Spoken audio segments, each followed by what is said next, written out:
and the procession song we just sang made pretty much the main point of my sermon. I humbled and still going to preach.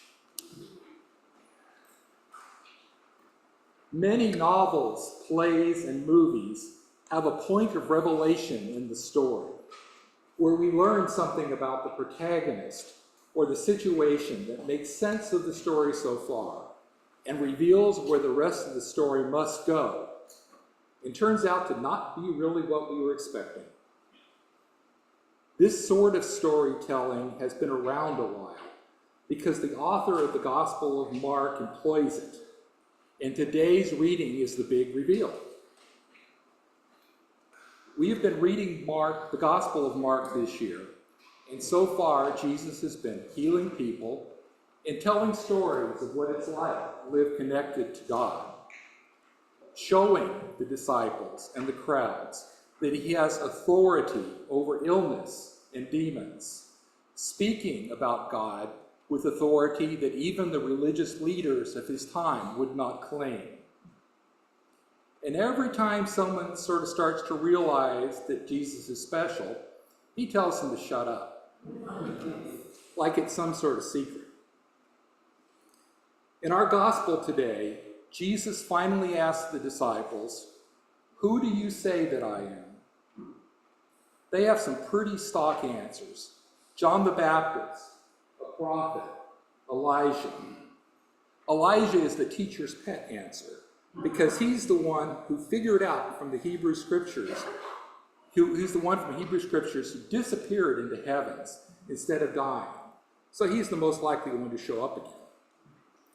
But Peter blurts out, the anointed one. Peter has it figured out.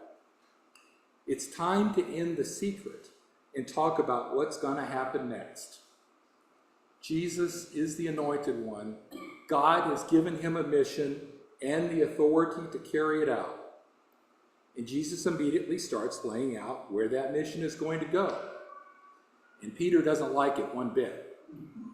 He has other ideas, more immediate problems that can be solved with that sort of authority and that sort of power. Peter's response takes Jesus aback. "Get behind me, accuser." All of the healing, all of the teaching, the whole vision of a world utterly transformed by God leads to Jesus going to a gruesome execution. It's understandable that Peter wasn't ready for that. There are all sorts of scholarly explanations about why the author of Mark has Jesus telling people to keep quiet about his healings and his preaching. People way smarter than me have written books and doctoral dissertations about that. But I think Peter's reaction is the explanation. The disciples were not ready. Peter, the first to recognize who Jesus is, clearly wasn't ready. To be fair, the Judeans at the time were expecting a Messiah, an anointed one, who would reestablish the kingship of David's descendants, or at the very least, kick out those pesky Romans. They were an occupied people. Jesus' idea of taking up crosses was a big surprise. In the translation we're using today, Peter says, "You are the anointed." Those who have been around the Episcopal Church a while are used to hearing, "You are the Messiah," from the New Revised Standard Translation. The King James Version says, "Thou art the Christ." In Mark, the Greek word that Jesus uses is Christos, meaning smeared with oil. Anointed sounds more dignified. The Hebrew word for anointed one is where we get the word Messiah. New kings were smeared with oil to show they had been called to leadership and authority. I asked to use this translation because Messiah has, in the Christian world, come to be almost synonymous with God. And Christ has become almost a last name for Jesus. Neither of these is what Peter meant. He and the disciples were looking for a king, an anointed one, to return things to the way they thought things should be. Peter's response, his disappointment that Jesus is not the king he hoped for, elicits a flash of temper from Jesus we don't see very often. Thinking that the reign of God is about some sort of earthly rule is apparently not just wrong. It's make Jesus mad wrong. One phrase in Jesus' response is striking. This adulterous generation. Why does Jesus single out that one particular sin? But he's not singling out any personal sin. We nowadays so reflexively think about sin in personal terms. He means what he says, the sin of this generation. We, collectively, are seduced by little gods, imposter gods, gods we are not in love with, not in covenant with. Jesus says that to live in the reign of God is to live selflessly, to deny our very selves, which is what the processional song said. There are plenty of examples of things done in the name of little gods or in the name of Christianity that are contrary to this. Christian nationalism, the prosperity gospel, the Episcopal favorite care more about institutions than about community.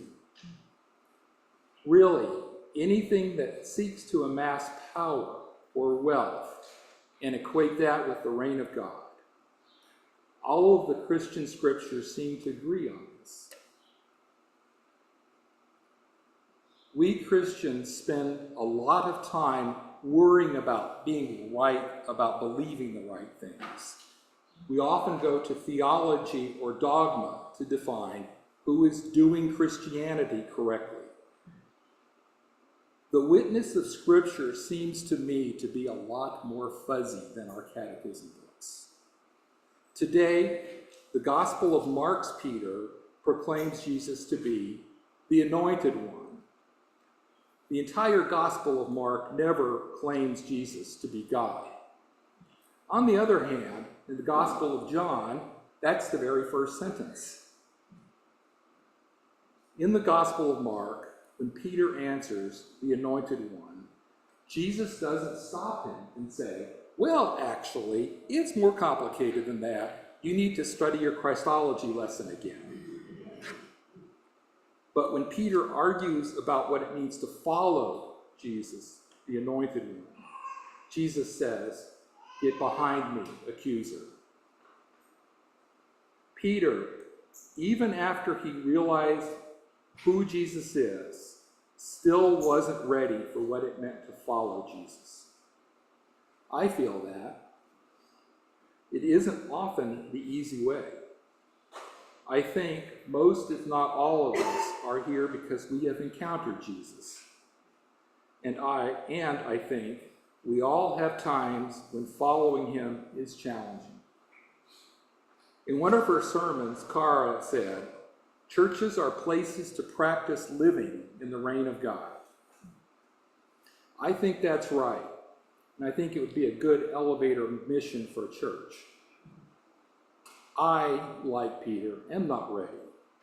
I need to practice, lots and lots of practice. This community is the place that is at once safe and challenging for me to do that. I thank you for that. I look forward to tomorrow and many tomorrows that we'll be together, helping each other live in the reign of God.